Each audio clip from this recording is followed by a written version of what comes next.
On today's podcast, I'm joined by our frequent guest, Ron Wickman, an architect specializing in accessible design. Also joining us is Dr. Mark Iantkow, a Canadian with an inherited eye condition who has been legally blind since the age of 10. Mark is an advocate and trailblazer in equity-centered housing, universal design, and adult education.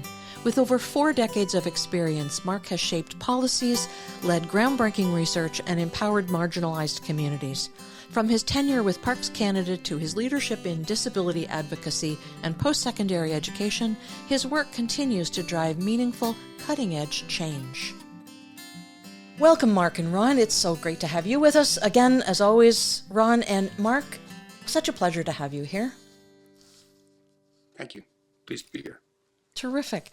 Let's start with a little bit of information for our listeners and viewers so that they have some context about your world, a bit about how you gather information and how you deal with the world.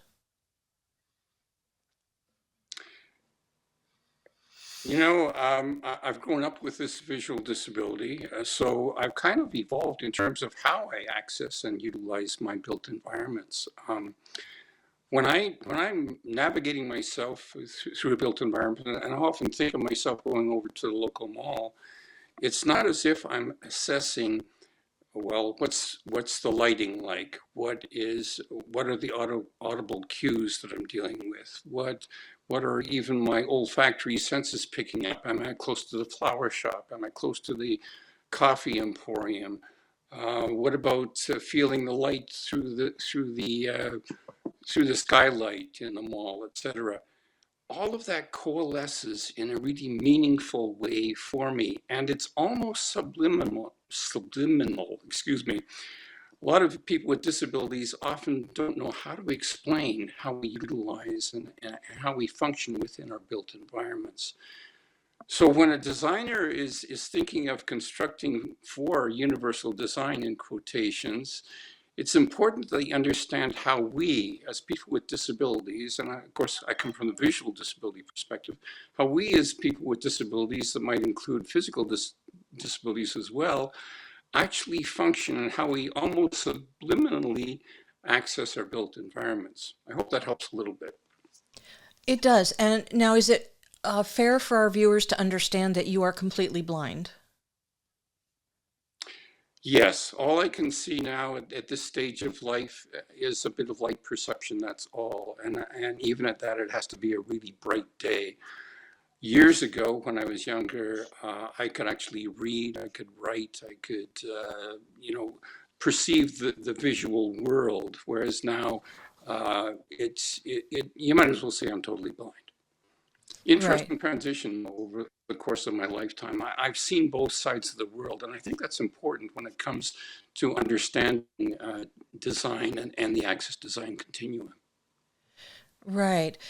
Now, most people who have gone to school for architecture or design of some sort will be aware of the principles of universal design and the inclusive design paradigm. So I want to just very quickly make note of those things so that people understand what informed your work in the early days, where you bounce off, if you will. Okay, so the principles of universal design are equitable use, flexibility in use, simple and intuitive, perceptible information, tolerance for error, low physical effort, and size and space for approach and use. So those were developed by Ron Mace. They're academic in nature. Am I correct in saying that? Indeed. They're academic, yeah. No, indeed, you're so right. Yes. Right. The inclusive design paradigm has 5 principles. Inclusive design places people at the heart of the design process. Inclusive design acknowledges diversity and difference. Inclusive design offers choice where a single design solution cannot accommodate all users. Inclusive design provides for flexibility in use. And inclusive design provides buildings and environments that are convenient and enjoyable to use for everyone. So building on that, you developed something called the dimensions of access design.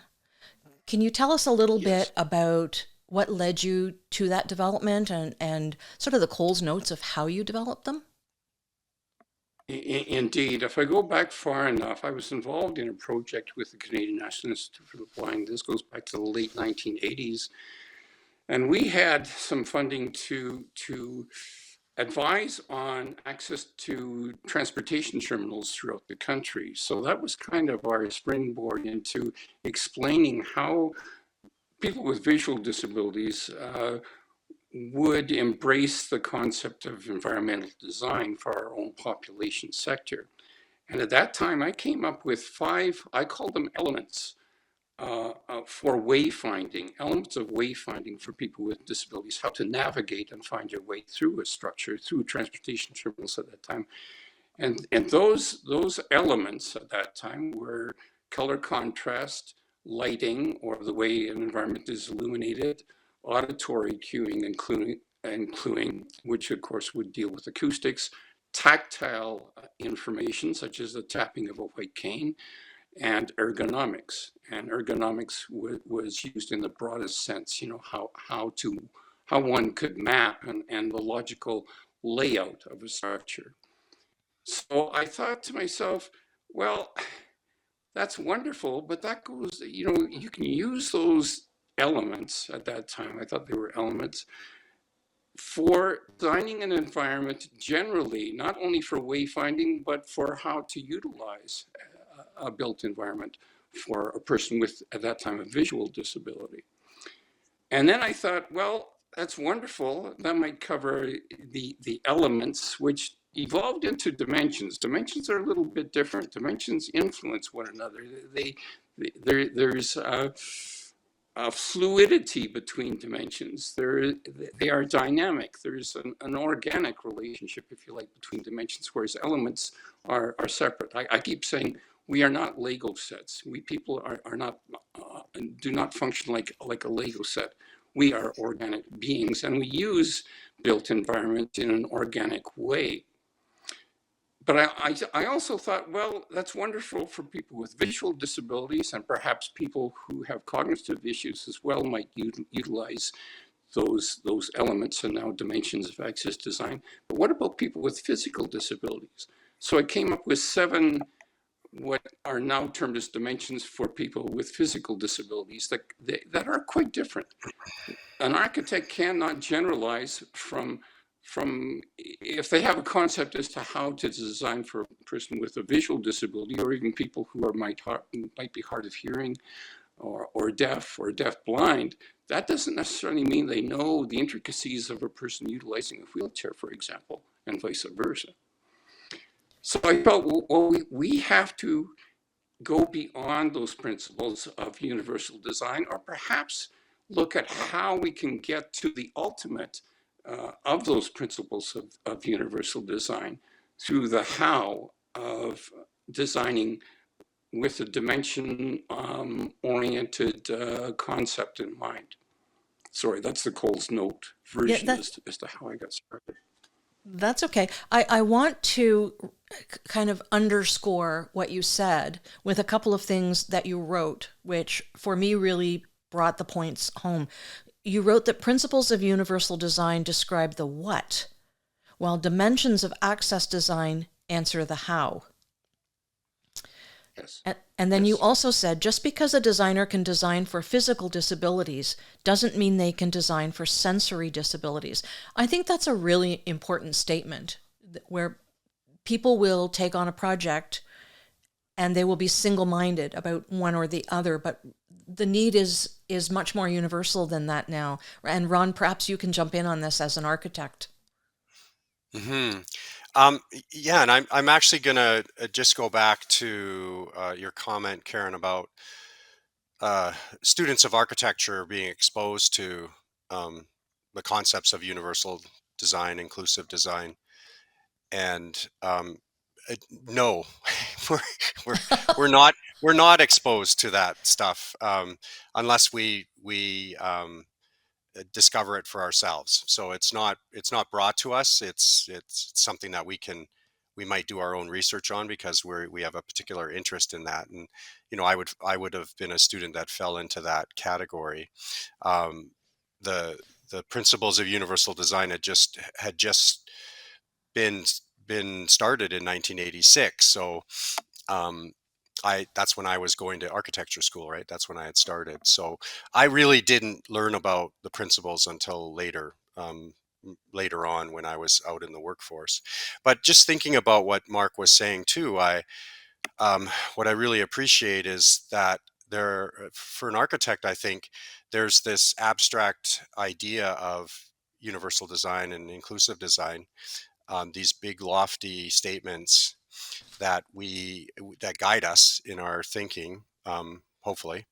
And then on the other side are the codes and standards, the building codes, and they're very prescriptive, generally speaking. So they tell us what to do. Like, if you're blind, there's a good chance you'll bump your head on something that's low hanging. So let's make sure that nothing hangs lower than a certain dimension. Well, what if you're really tall or of a different size? That's just a dimension that we've come up with that generally would fit most people, but not everybody.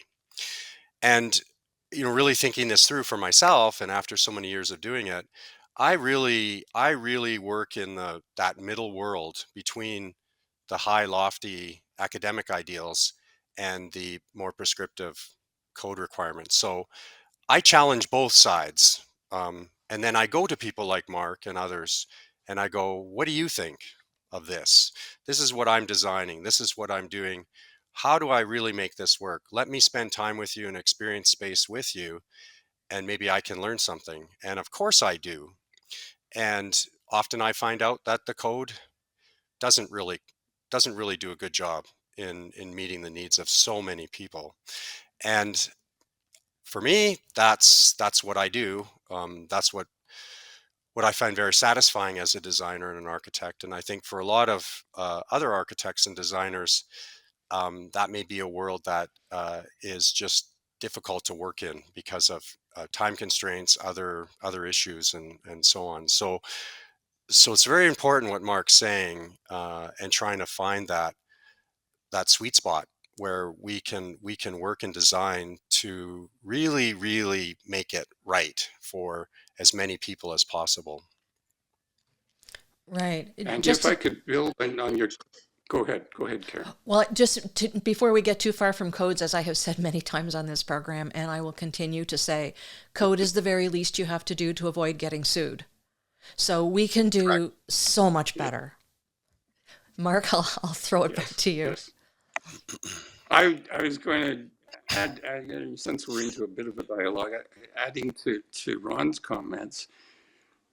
Yes, the codes are very prescriptive, but if we go back to the barrier-free design paradigm, and that was what was prominent in the 1980s before Ron Mace came up with his concept of universal design, I could see where Ron Mace's mind was going, because to be so prescriptive, it doesn't always work. And this is where accessibility and functionality might be a little bit different. Yes, it could be barrier-free design accessible, but it doesn't necessarily mean it's functional. So I can read in what Ron Mace was thinking about. We have to be much broader and much more lofty, if that's the right word, with the actual principles as to what we're trying to achieve: equitable use, simple intuitive use, perceptual information, which perceptual information for me is really broad. And a lot of time designers don't understand what perceptual information might mean. So what am I getting at? The barrier-free design paradigm was extremely prescriptive, which would fit perfectly into building codes, but the universal design principles, to try to attain them, that was a quantum leap from the barrier-free design paradigm and the code into, how do we now achieve these very broad principles? So I hope some of that made sense. It does. I was very struck in your video by your discussion of obstructions. So there are a lot of them, but there were some in particular that particularly resonated with me. If I can sort of call them out to you one at a time, there are just 4 or 5 of them. Could you give us a sentence or two on how they are obstructions and how that obstruction would impact people? Is that fair? Okay. Certainly. Certainly. Wayfinding.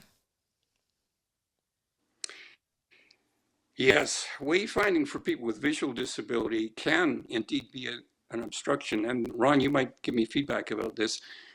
A lot of designers design a building without even wayfinding in thought. That's kind of an afterthought. You know, some designers like to design this magnificent looking edifice. You know, aesthetics are very important. Functionality to some extent, and human-centered design to some extent too.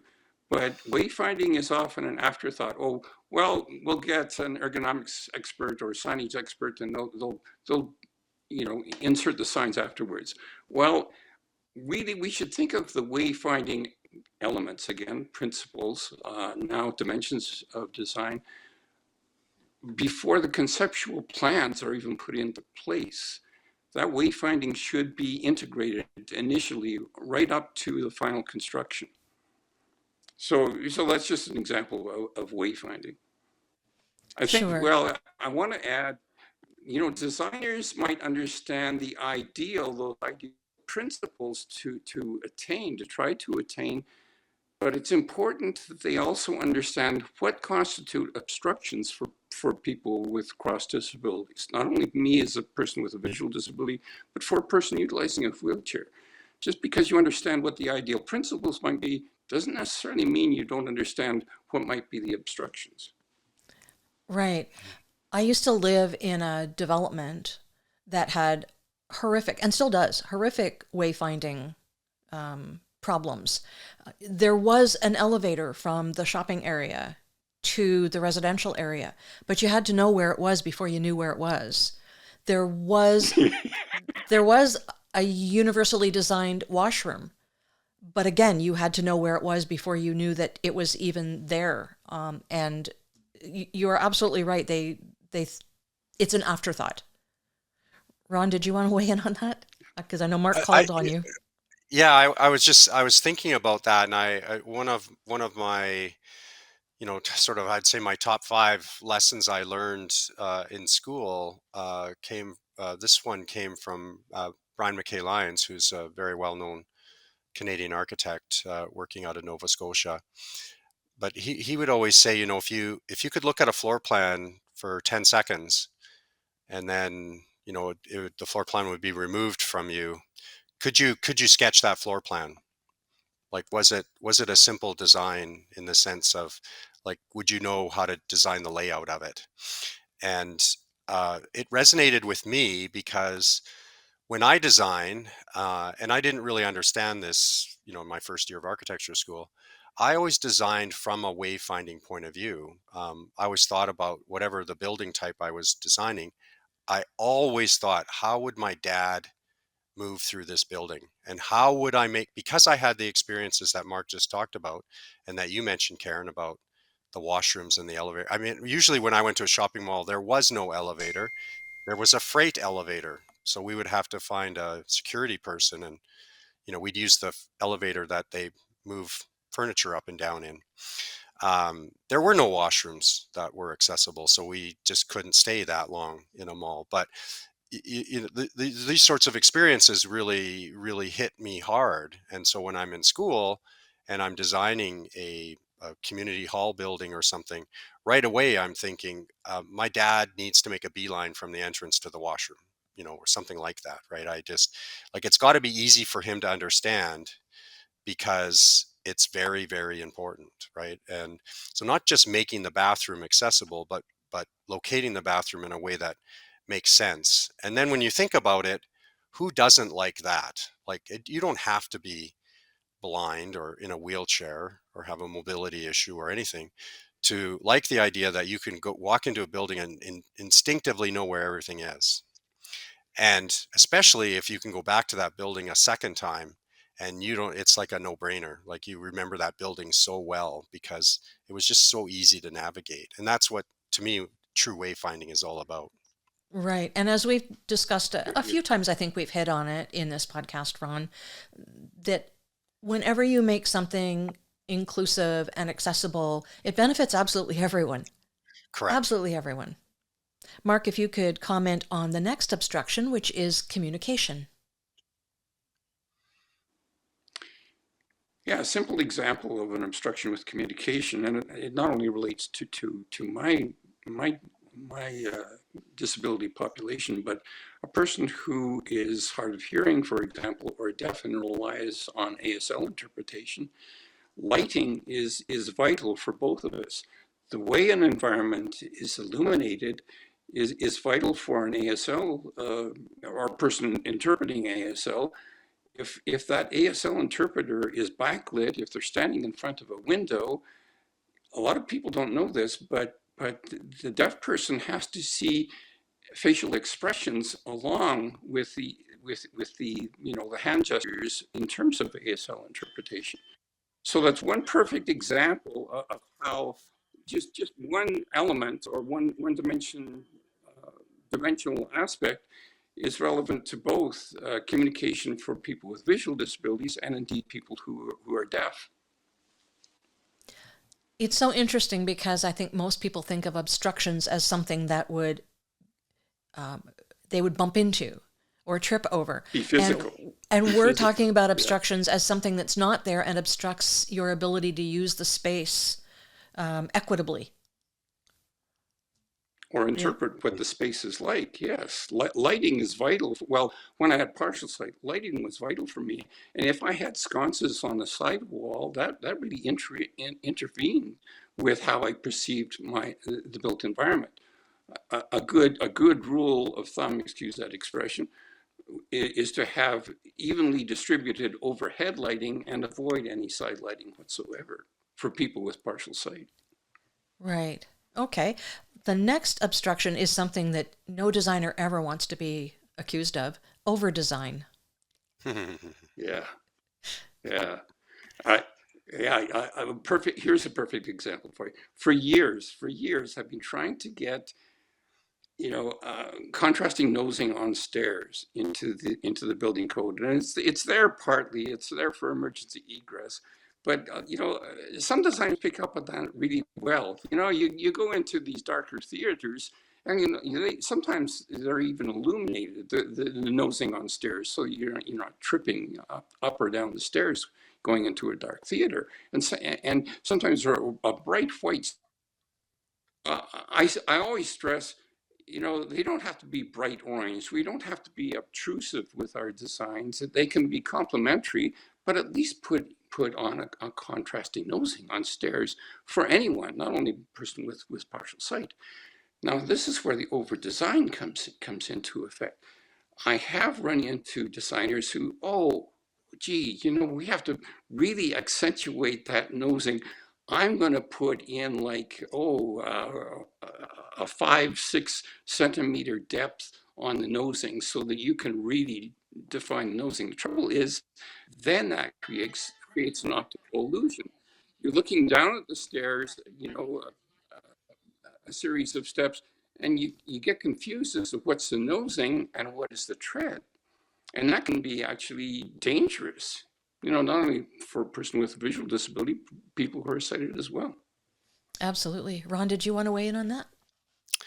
um, yeah, this is a good time for me to mention that just in this, like, we're just finishing February here, so just in the last couple of months, I've been taking in a number of Zoom presentation sessions by other thinkers and designers working in the world of accessibility. And one of them recently was not so much a Zoom presentation, but just our working group with the Rick Hansen Foundation, and we're constantly getting together discussing their certification program, the Rick Hansen Foundation certification program, and making sure that we're updating the criteria that allows a building to get analyzed by the foundation, and whether it would receive a Rick Hansen certification or not.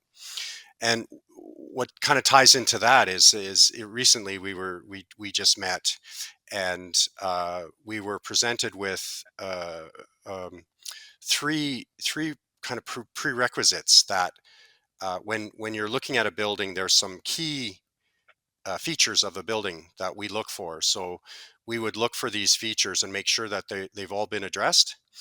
And if they haven't been, then we probably won't go any further into analyzing the building, because these key features are required. And of the three, I'll mention them here.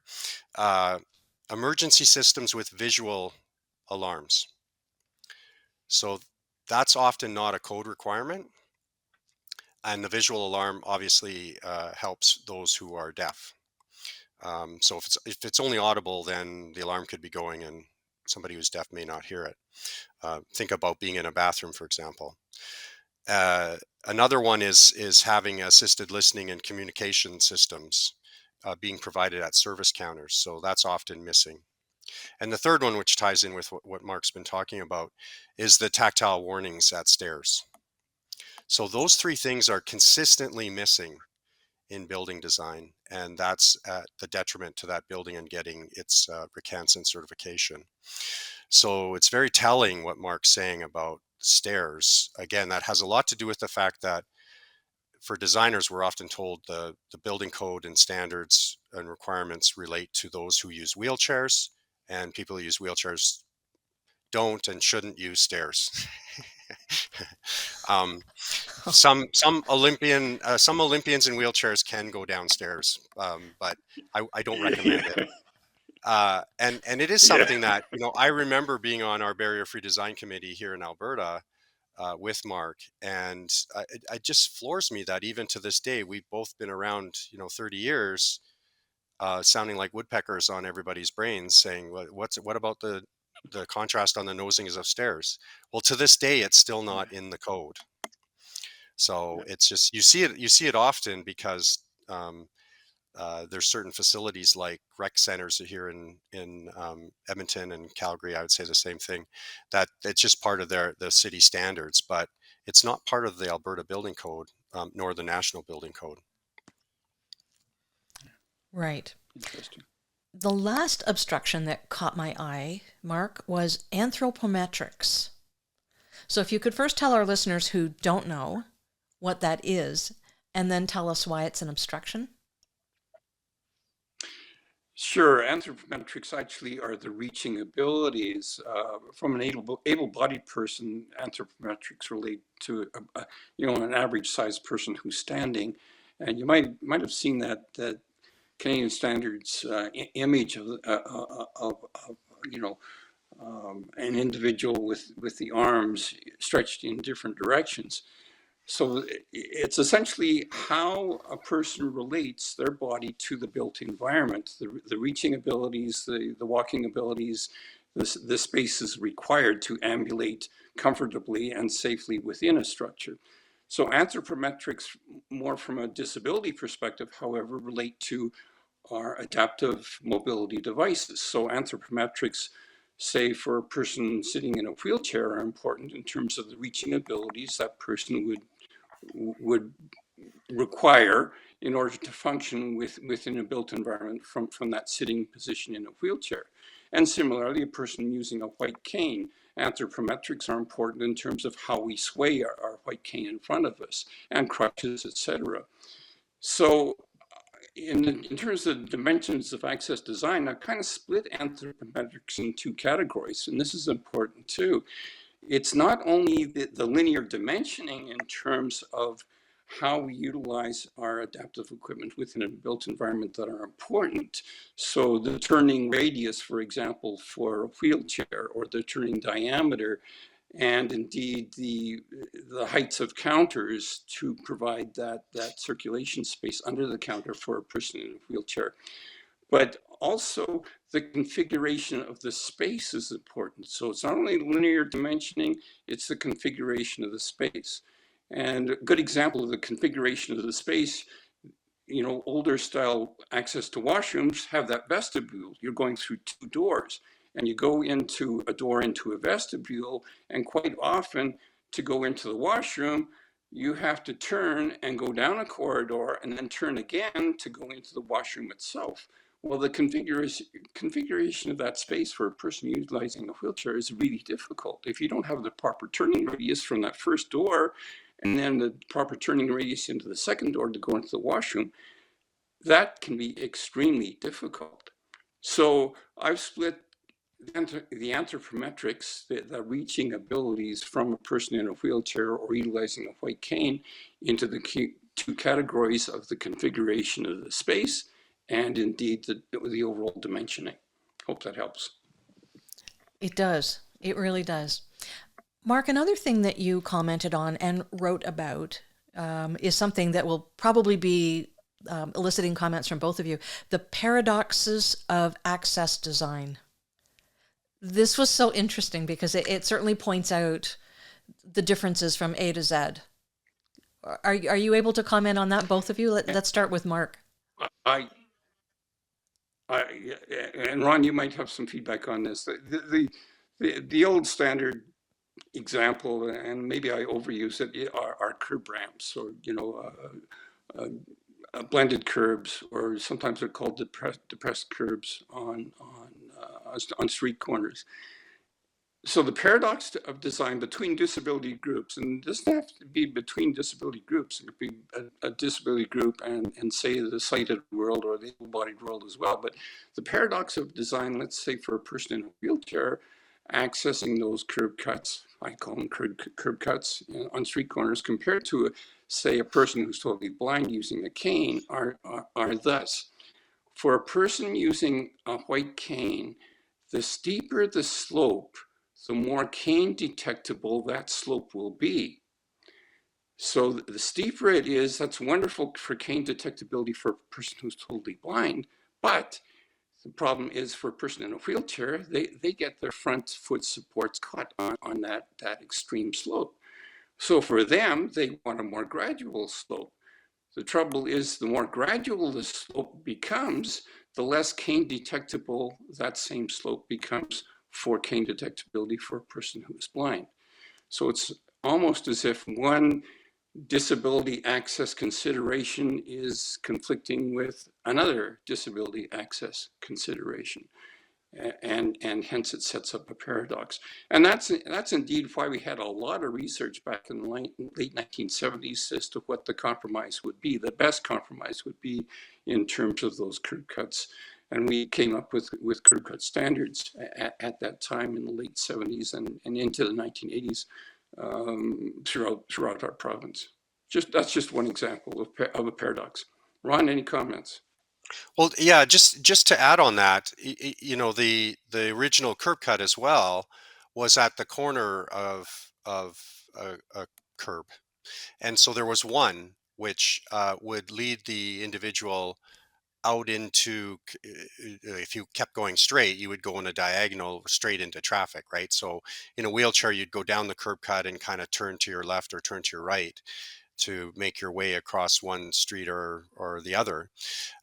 For somebody who was blind before the introduction of the tactile warning surfaces, that became very dangerous. So then that sort of morphed into having two curb cuts, which again, the resistance is, well, that's two, that's twice as expensive as one. And, but again, now that's commonly what we see is the two. And thinking about what Mark was saying, the latest that I'm reading about and hearing about in urban design is to create streets now that are without curbs at all.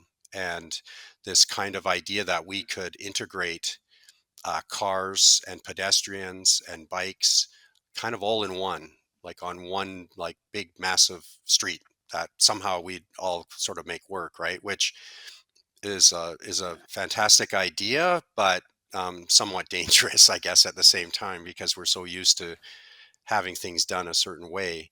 Uh, but for me, the paradox has always been, as Mark said, and just to reinforce what Mark's saying, is we tend to focus on one disability before talking about the next. So we we come up with a solution to make things wheelchair accessible, and then wait until somebody goes, yeah, but that doesn't work for somebody who uses a cane. And then they're like, oh, okay, now what do we do, right? And rarely do they go back to the drawing board and like start from zero and work their way back. They go, okay, well, okay, we got a curb cut, so now we'll put some tactile warning surfaces, and so you're just building upon one thing after the other. And again, that's sort of the paradox, right? Is nobody's really critically thinking about how this all works for everybody, and largely because there really isn't anybody that has that kind of knowledge, right? That it's a lot to know, so you've And had to have been around like Mark and I. Mark in his 70s, me now in my 60s. We bring over 130 years of experience now, lived experience for you. That's actually a perfect segue into something that Mark wrote or said, perhaps both, that just because something is universally designed doesn't mean it's functional. That is just such an important statement, and I can just see designers everywhere slapping themselves on the forehead and going, but, Yeah. right? yes, yes, it's a challenging discourse to a challenging discourse in a sense. And I, I, I think it's important to understand, and I'm going to use the word accessible. Just because something is accessible doesn't necessarily mean it's functional. And I'm going to give you a specific example. Right, both of you might be aware, within the CSA standards right now, as of 2023, there is a specific CSA standard on accessible dwellings. And it's CSA B652. And in that, they've got a layout as one option for a galley kitchen. Personally, I don't think galley kitchens can be accessible for anyone in some ways, but more so for people in wheelchairs. Now, here's the difference between accessibility and functionality. Yes, you can have a galley kitchen that might have access to the sink, good turning diameter under the counter for access by wheelchairs. You might be able to access the stove top on the opposite parallel counter, and access the fridge on the opposite parallel counter. But right in that standard, it says that you could have a separation between the two counters in a galley kitchen of 2,100 millimeters. Well, let's look at the functionality for a kitchen, a galley kitchen, period. It's functional because for an able-bodied person, that individual can just turn around from one counter to the other. They can go from the sink over to the stove without taking even half a step. So that eliminates the functionality. Yes, you can have access to the sink. Yes, you can access to the fridge. You can access the stove, and indeed a countertop oven. You might be next to the sink there. But does it make it functional that you have to go? 2,100 millimeters is about 7 feet to access the other counter. So there's the difference between what can be accessible but not necessarily functional. Right. Ron, what would your comment be on that? I'm bracing myself because I know you have a lot to say about things that are designed one way but aren't functional. I mean, how much have we talked about end users, and it's much more difficult in a public space, certainly, than it is in a private Mm-hmm. home. I think because I may sound like a broken record, I've said this so many times, but what I want to say right now and today is just tell you just a really quick um, story. So that sounds like it's gonna be really long. It's not, but it's a recent presentation that I took in, and I really admired both the architect of this school, and the expert, the accessibility expert that was hired as well. And it's a school for young people who are hard of hearing and deaf in Washington. And the name of the school just escapes me right now. But Gallaudet, never is it ever, Gallaudet? never What's it? ever in my, oh, What was that, Mark? Did you know the name of it? I think Gallaudet. Yeah, it, you're it talking could about the be, school for the deaf in Gallaudet in DC, Gallaudet University. Or, yeah. Anyway, it could go be, ahead. yeah, Sorry yeah, to it could interrupt. be, yeah, yeah. Um, it's a new building, so there is another building there, but this is like a brand new one, and the architects are from Seattle, and and then the expert is a gentleman who has spent his career designing for people who are hard of hearing and deaf. So this particular firm is very focused in that area.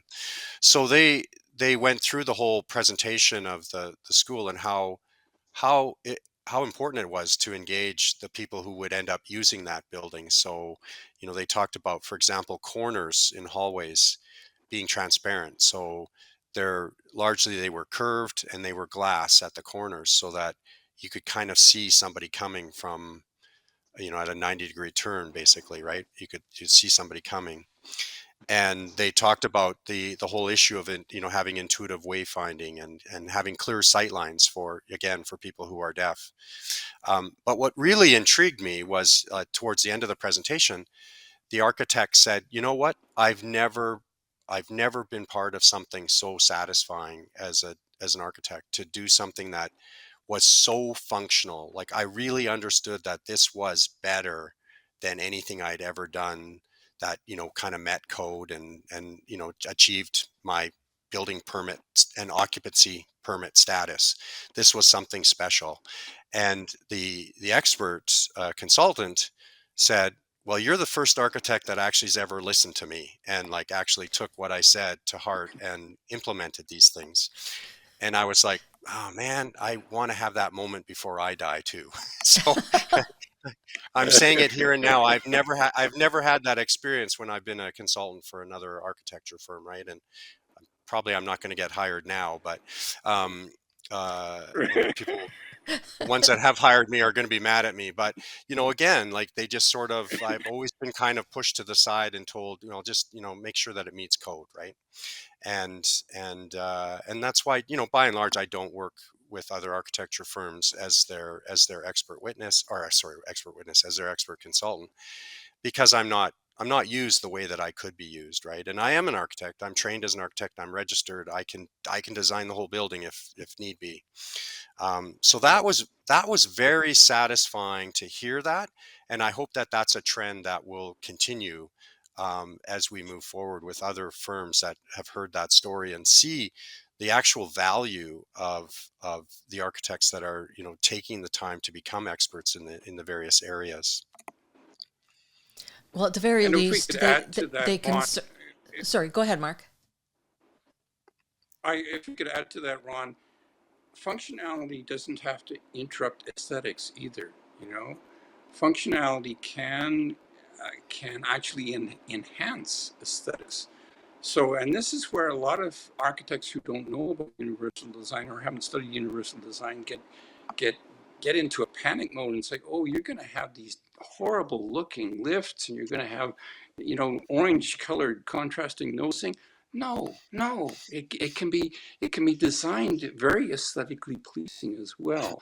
So I just like to underline that functionality does not necessarily have to interrupt aesthetics. Never, never. And in fact, it only, to me, only enhances the beauty. When you see color and texture contrast in a built environment, and it's done on purpose and not just for the visual aesthetic. Like, visually, 10 people are going to look at something and go, five are going to say I love it, and five are going to say I hate it, or two are going to say they love it, two are going to say they hate it, and the other will be indifferent to it. But no matter what, you'll never get a consensus. But when you have something that's color and texture contrasting, and you say this is why it is the way it is, nobody argues with you on that, because it looks great and it's functional. At the very least, they could consult with people who do know. Ron, we did our Yeah. last podcast celebrating your 30 years of architecture, and one of the very strong points that came out of that was to make use of the resources that are out there. Call the guy in Japan. Call Mark. Yeah, and consult and find out what their experience would be, and don't be so closed off to accepting the advice that they give. absolutely. Right. Well, this has been a fascinating podcast, and I think we could probably go 3 times as long with all of the things that you've written, Mark, and the points that you made in your YouTube video. I will link both of those things to our show notes for anybody who wants to explore any of these topics that we've discussed further. But I'll, as always, give my guests the opportunity to make their closing statements, if you will, something that you want to highlight, something we missed.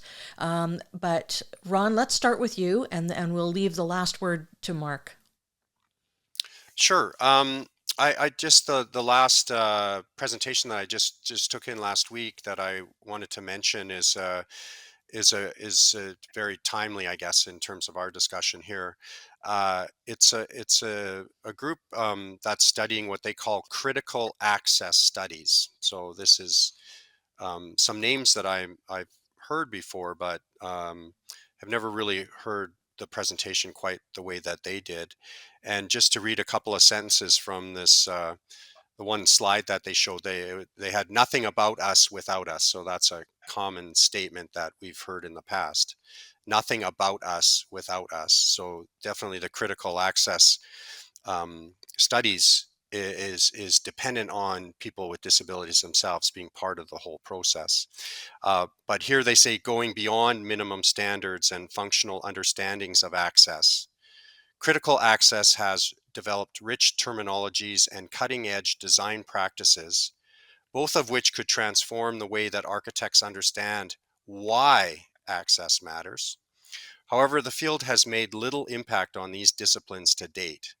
By enabling cross-disciplinary conversations between the disabled experts developing these new concepts and practices and disabled architects specializing in accessibility, Disability Meets Architecture amplifies the creative potential and practical application of these new ways of thinking and doing accessible design.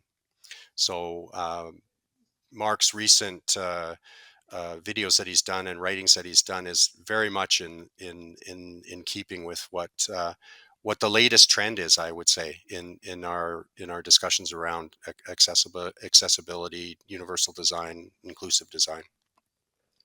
Thanks, Ron. Mark, your parting words. And if I could add to that, Ron, I'm glad I'm timely. You know, Ron's out there beating the bushes every day. I'm kind of in an academic world now. I'm semi-retired, but I just want to underline what Ron has stressed as well, is that, you know, it's important that we as building users with various disabilities, cross disabilities, any disability, be involved from the conceptual stages right on up to the final approvals for occupancies of particularly public structures. But when it comes to your own living environment, it's even more important then that the individual inhabitant with that specific disability be involved in the conceptual stages right up into the final occupancy approvals. So I'll leave it at that. And it's been a privilege, and I really enjoyed today, Karen and Ron. Well, thank you very much. Thank you to both of you for joining. Mark, I learned so much reading through your paper and watching your YouTube video, and today was just the icing on the cake. So my thanks to Ron for introducing us, and my thanks to both of you for joining here today. Yeah, thanks again, Karen. Thank you. Well, thank you to all of our listeners and viewers, and we will look forward to seeing you on the next episode of Real Life Renos, the podcast.